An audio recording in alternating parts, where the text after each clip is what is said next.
is Valley News Live at 5. We begin with breaking news. A Fargo teenager has turned himself into police. 18-year-old Austin Ruddle has been arrested for terrorizing and burglary after police say he forced his way into a building and threatened people with a gun.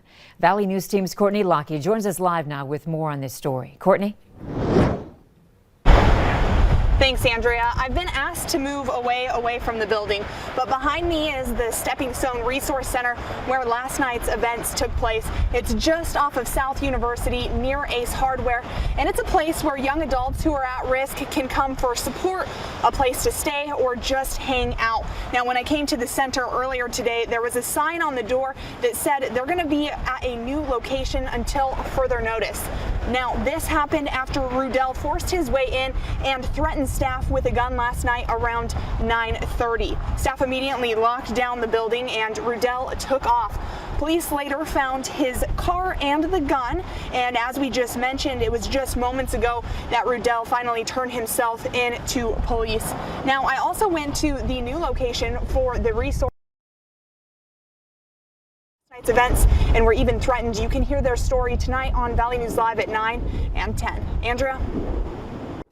All right, thank you, Courtney. Now on to more breaking news. Police have now identified the man who they say threatened to blow up the Dilworth Police Department yesterday. Authorities say 26-year-old Bradley St. Clair's phone number matches the number where the threats came from. Police are working on getting a search warrant for the phone. St. Clair could face terroristic threat charges. A Fargo man who is facing domestic assault charges has now been charged with murder in the case. 27-year-old Cody Plumlee was arrested in early December after police were called to a North Fargo apartment. They found his girlfriend, Kirsten Knaus, unconscious. She was hospitalized with serious injuries and died in late December. Court documents say he pushed her down the stairs during an argument after she hit him in the head with a frying pan. Plumlee has said meth use had strained their relationship. Plumlee remains in the Cass County Jail. You can feel it. The cold air is starting to take over. At least we had some much needed sunshine today. Here's Hutch with the latest evening forecast. Hey, Hutch. Yeah, there is definitely a bright side, but it's going to be a prolonged period of cold now that we're looking forward to. Now, we do have wind. We had reports of anywhere from a half of an inch to 2 inches of snow in northwest Minnesota, portions of northeast North Dakota. That's blowing around, reducing visibilities in the north. And we are seeing temperatures that are cold and wind chills that are in the 10 to 20 below category for your evening.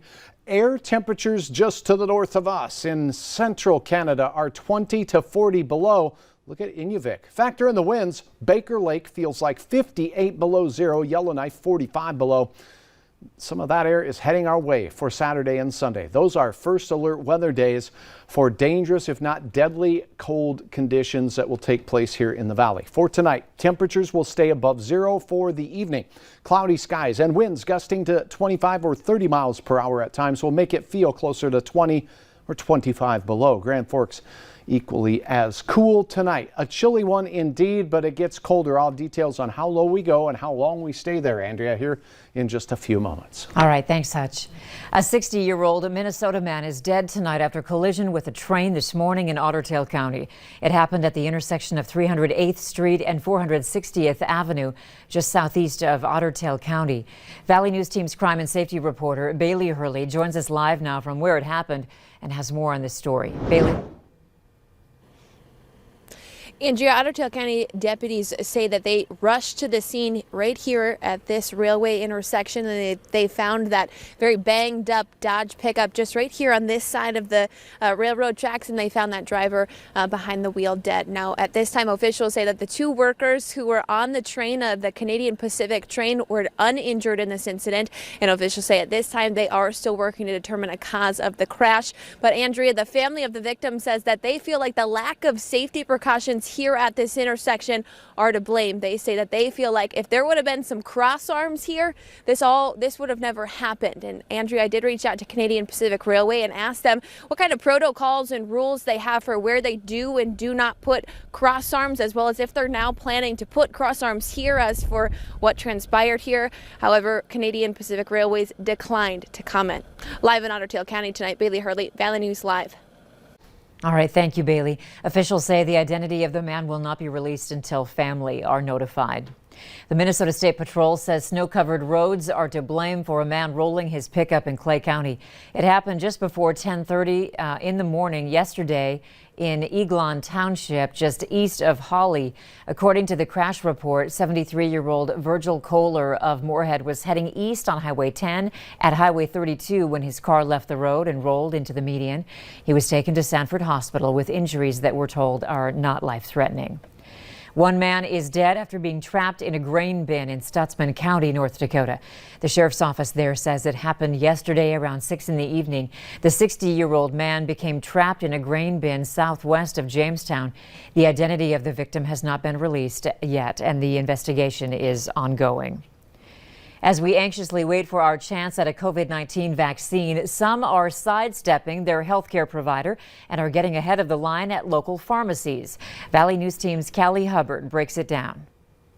If you find yourself routinely checking your MyChart, voicemail, or mailbox to find out when it's your turn for a shot, you're not alone.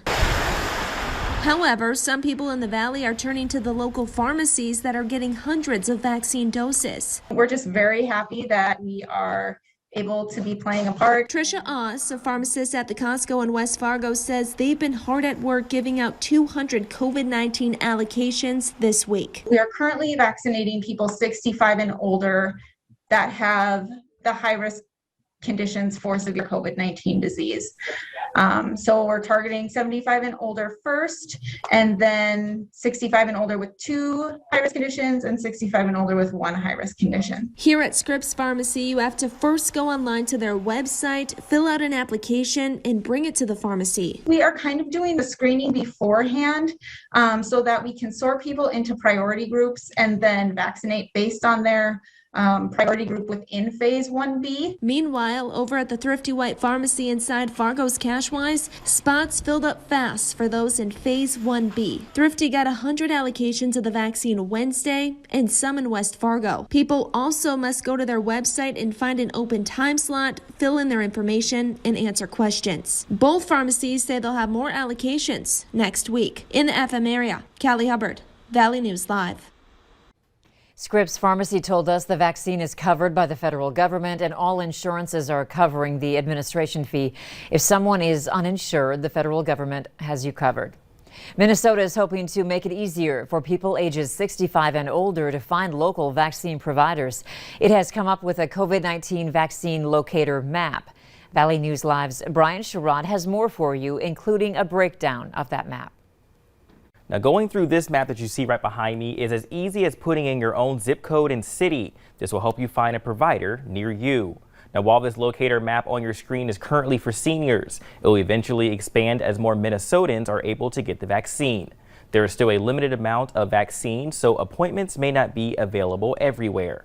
All vaccinations are by appointment only, and each provider manages its own schedules and appointments. And not all providers are offering appointments to people in all priority groups. So make sure to contact providers to confirm vaccination locations and hours, that they have vaccine doses and appointments are available.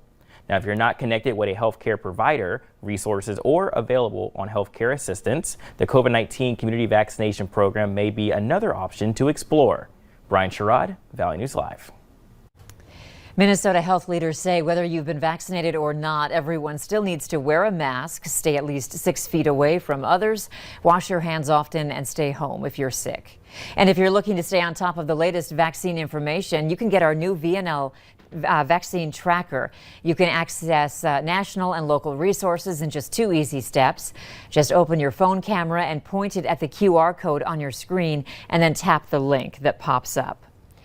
National Security Advisor Jake Sullivan has laid out action the Biden administration is taking regarding military action and diplomacy. Speaking at the White House briefing today, Sullivan said President Biden will announce that he's ending American support for the Saudi-led offensive operation in Yemen. Sullivan also said his administration will hold Russia accountable for its past evil actions. Unlike the previous administration, we will be taking steps to hold Russia accountable for the range of malign activities that it has undertaken. That includes interfering in America's democracy. It includes the poisoning of citizens on European soil with chemical weapons. It includes the types of hacks and breaches that you just referred to, and many other things as well. Officials say U.S. foreign policy will be centered on how the American middle class would be affected. Democrats are proposing a resolution that calls on President Joe Biden to forgive student loan debt amid the coronavirus pandemic. Senate Majority Leader Chuck Schumer, along with Senator Elizabeth Warren and other Democrats, held a news conference to introduce their resolution. The measure calls on the White House to forgive $50,000 in student debt for all borrowers by executive action. Experts say the forgiveness plan would cancel all of the debt for 80% of federal student loan borrowers. Canceling student loan debt is the single most effective executive action that President Biden can take to kickstart this economy.